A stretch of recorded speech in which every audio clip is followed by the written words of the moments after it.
Words matter, and one word in particular is of special interest to fundraisers and all leaders in the nonprofit sector. Hi, I'm Bill Stanczykiewicz. Welcome to the first day from the fundraising school, and I'm joined today by my colleague, Dr. Pamela Wiepking. Pamela sits in the Stead Family Chair of International Philanthropy at the Indiana University Lilly Family School of Philanthropy, and she is renowned internationally for her work in the Netherlands, in the United States, and across the globe in philanthropic teaching, research, and application. In fact, her work, The 8 Mechanisms of Charitable Giving, with her colleague, Dr. Renee Beckers, truly is one of the classics in our field and is instrumental through many of the courses here at the Fundraising School. And Pamela, thanks so much for coming back with us here on this Fundraising School podcast. Thanks so much, Bill, for having me and for this generous introduction. Yeah, generous. So this is what we're going to be talking about today, dear colleague. And that is, of course, we are the Indiana University Lilly Family School of Philanthropy. And people talk about the philanthropic sector and people having philanthropic behaviors. And yet you bring an interesting perspective on what the word philanthropy means in a positive sense, but could mean in potentially a negative sense to some folks. And there might be a better word for us to use. Help us understand your perspective. Well, first off, I do love philanthropy, the word philanthropy and the topic of philanthropy. And I love being at the Lilly Family School of Philanthropy. But working across the world as the Stead Family Chair in International Philanthropy, I noticed when I started doing that research that across the world, philanthropy doesn't always have the same connotation for people across the world. But even also in the US, philanthropy can mean many things to many people. And unfortunately, often it is associated by big giving by men. And that is a very limited perspective on what philanthropy is, of course. So that's why I started to explore what other words do people use in the US, but also across the world to understand when they display behavior that benefits others. And one of the projects that I've been leading is with my students at the Lilly Family School. I asked them for one of their assignments to interview someone, or two people actually, who identify with a culture that is different from their own. So as we have most often American students, they interview someone who identifies with a non-American culture. And they have interviewed people all over the world. And they ask them, so when you talk about behavior that benefits other people, what is the word you use in your language? How do you describe that? And oftentimes they come up with words that relate to generosity as a concept. And so if you could unpack that kind of two parts there. First of all, philanthropy. Again, we're proud of working at the School of Philanthropy, and philanthropic behaviors we feel are part of the human condition. Can you start first in the United States, though, on how that word might be exclusionary, that there might be people groups who don't see themselves in that term? And then also, can you enlighten us those observations you've had internationally, specific cultures who, again, might not feel included in that term, philanthropy? Yeah, so what I love is how also our school is trying to redefine philanthropy to be inclusive of all forms of behaviors that benefit other people. But still, I think in the US also, people see philanthropy as something that is not what they do. They see it, other people, wealthy people do philanthropy, but I am not a philanthropist. And that's what I love with the Women's Philanthropy Institute campaign from 3 years ago, I think.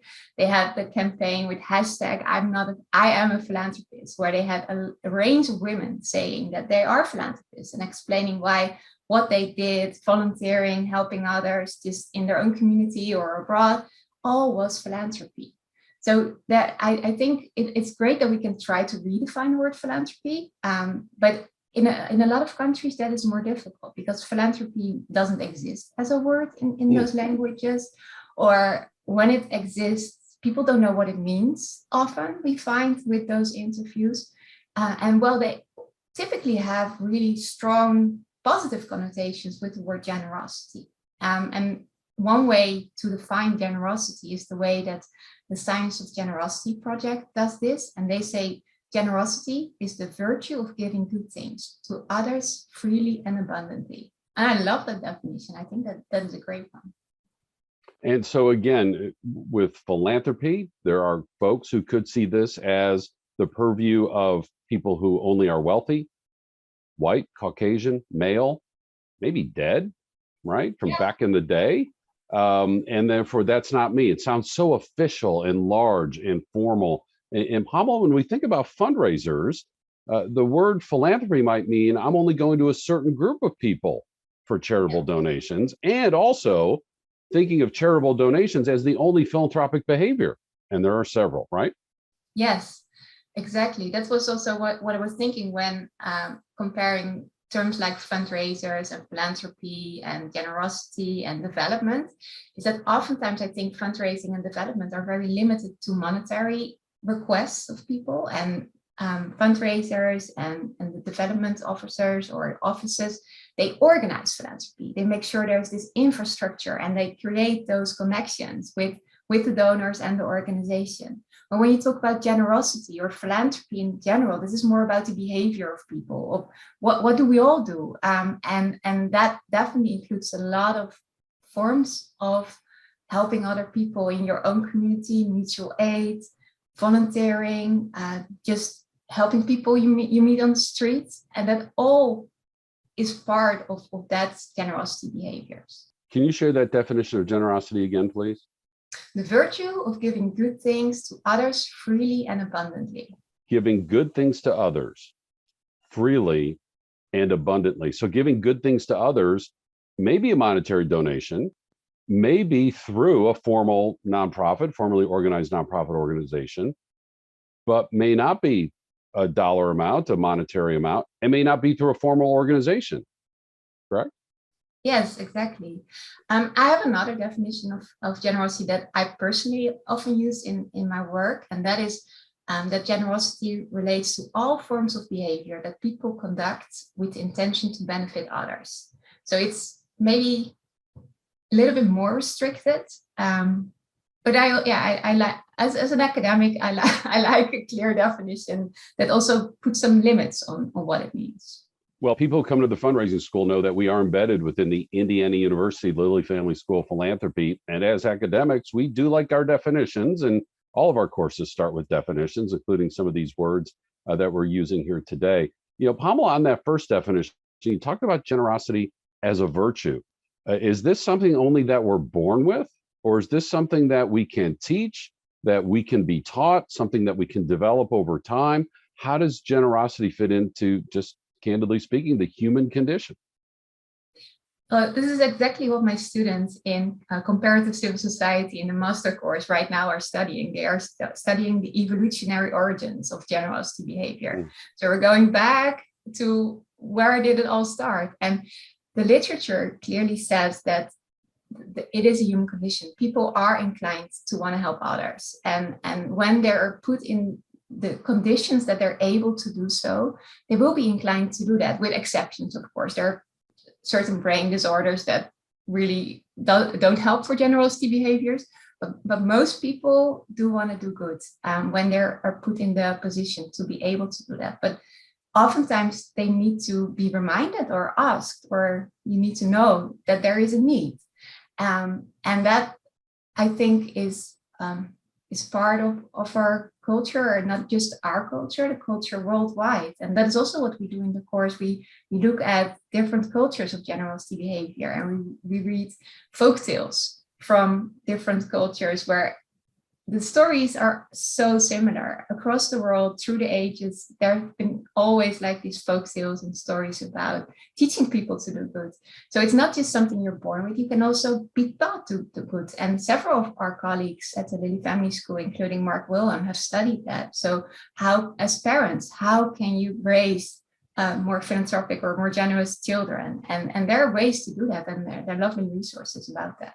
Especially based on the research that's so fascinating that infants, even before they know words, can exhibit positive moral behaviors and demonstrations of fairness and things like that, again, even before they can articulate that verbally. Just a fascinating topic. And Pamela, your point is very well taken, that generosity goes so far beyond formal nonprofit organizations and only charitable giving. But if I could put this in the context of the fundraising school, where people come who are fundraising for charitable gifts for formal nonprofit organizations, what might an understanding and guidance from the word generosity, how can that lead fundraisers? What advice do you have for fundraisers as they think about that word generosity as they identify and work with donors, as opposed to perhaps to philanthropy? And there may be some similarities, but there perhaps are some distinctions. What advice do you have for fundraisers in that regard? Well, I think generosity will also resonate more with the donors you are working with as a fundraiser than maybe the word philanthropy. So I think for the big donors, the wealthy philanthropists, they are used to be called philanthropists, but maybe the donors that don't have the resources to give that $1 million, framing them as generous will definitely help your relationship, because they are generous. They're giving they can give their time to your organization as volunteers, or they can give actually monetary donations if you're fundraising with them, but maybe not that million. But framing them to be generous will definitely help your relationship, I feel. And based on this teaching and the research from Dr. Pamela Wiepking, that is what we teach at the fundraising school, is to look at our donors as being generous, because then it really helps us to remember that all gifts matter, regardless of the financial size, and therefore all donors matter. And somebody who's maybe donating at the so-called base of your donor pyramid, that 2-figure or 3-figure amount, think of that retired person who's on a fixed income, who's making that 2-figure donation. He or she might be the most generous person in your donor database. And it's one of the smaller monetary amounts. And so that, again, helps us be broadly inclusive when we're thinking about our fundraising work. And here at the Fundraising School, again, that's an example of what we teach in our public courses, which are coming out in person in more and more cities all the time. Right now, we're in our headquarters city of Indianapolis. We're in Chicago and Washington, D.C., and recently expanding into Fort Lauderdale, Dallas, and Atlanta, with more cities on the horizon. Of course, you can always take our courses online in a recorded format or a live format. And then, in addition to those public courses, custom training. We will tailor make training just for your nonprofit or your association or your geographic region, anywhere in the United States, anywhere across the world. We have quarterly webinars and, of course, these free podcasts, all available on our website at philanthropy.iupui.edu/the fundraising school. Our guest today is Dr. Pamela Wiepking. Our producers today, Jennifer Boffman and Mike Anthony. I'm Bill Stanczykiewicz, and now you are now more fully informed on this first day from the Fundraising School.